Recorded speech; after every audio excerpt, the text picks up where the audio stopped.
Tapos ka na mag-exam, may natutunan ba? May pahabol akong question sa iyo ha. A defensive driving technique, mga tips. Ang tanong mo, eto.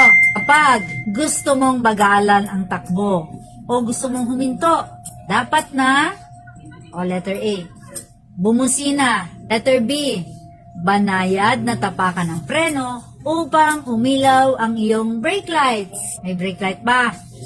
Okay. Letter C, manatili sa iyong daanan o lane at huminto. Sa palagay mo, kuya, anong dapat mong gawin? Letter B po.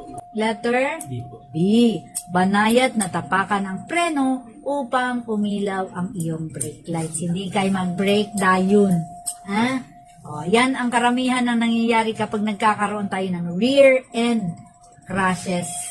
O, babanggain ka ng nasa likuran mo. Yung nasa likuran mo rin, in love sa puwet ng sasakyan mo, hindi na nagbibigay ng distansya. Kaya yung sinasabing distansya, amigo, hindi yan design dyan sa bumper ng mga sasakyan. It is a warning to us. Mga ganyan, yung mga sudden brake, hindi man maiwasan kung may biglang tumawid, lalo na yung mga pusa o mga aso, biglang tumatawid. Narinig niyo na yung may mga nadisgrasya dahil lang sa aso? Pero huwag niyo naman barilin, ha?